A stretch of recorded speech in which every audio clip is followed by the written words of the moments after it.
हरिओम तत्सत। श्री ब्रह्मा विष्णु महेश, ऐसा कहने से लगता है जैसे ये कोई तीन अलग अलग देव अथवा शक्तियां हैं, परंतु ये सत्य नहीं है। वास्तव में ये तीनों एक ही शक्ति के तीन रूप हैं।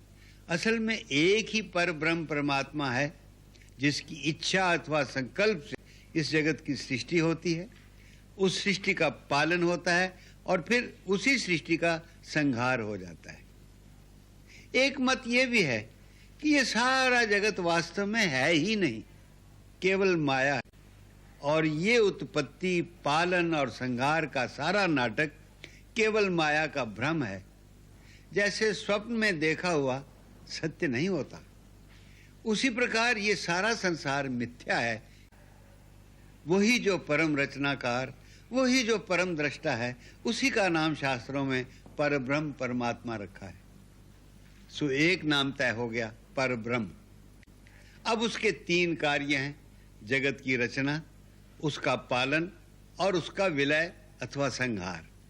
इन तीनों कार्यों को करने के लिए तीन अलग अलग भाव होने चाहिए। सो ऋषियों ने अथवा शास्त्रों ने उन तीन भावों को मूर्तिमान करके उनके तीन अलग अलग नाम ब्रह्मा विष्णु महेश रखे।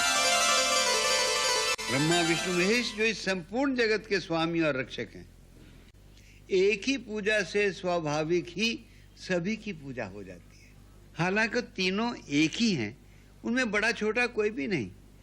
फिर भी ज्यों-ज्यों समय गुजरता गया और माया का प्रभाव बढ़ता गया, तो भक्तों ने अपने अपने इष्ट को ही बड़ा सिद्ध करना शुरू कर दिया। ब्रह्म पुराण व ब्रह्मांड पुराण में ब्रह्मा जी द्वारा सृष्टि रचना का कार्य होता है। ब्रह्मा जी बार बार सृष्टि करके अपना शरीर छोड़कर नया शरीर धारण करके नई सृष्टि रचाते हैं, यही उनको लय करते हैं।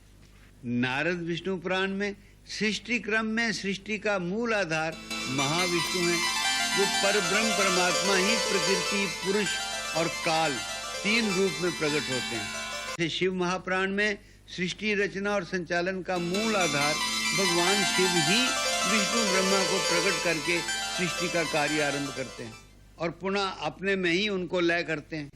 देवी भागवत पुराण में प्रकृति शक्ति मां जगदम्बा की इच्छा को ही सृष्टि का मूल आधार माना गया है। श्रीमद् भागवत में भगवान विष्णु के 24 अवतारों का वर्णन है। शिव जी ने कोई अवतार धारण नहीं किया है, परंतु हनुमान जी को शिव जी का ही अंश अवतार माना जाता है। इसी प्रकार हरि अनंत, हरि कथा अनंता। इसलिए हमने निश्चय किया है कि इन सब पुराणों और ग्रंथों में जो कथाएं और लीलाएं जिस प्रकार वर्णित हैं, हम उनको उसी प्रकार आपकी भेंट कर देंगे, परंतु इस आग्रह के साथ, इस विनय के साथ कि इन तीनों में कोई भेदभाव न करके उनकी पृथक पृथक लीलाओं का आनंद लीजिए और उन तीनों में एक ही पर ब्रह्म का तेज देखते हुए मन में उसी पर ब्रह्म को नमस्कार करते रहिए। इसीलिए हमने इस धारावाहिक का एक ही सम्मिलित नाम रखा।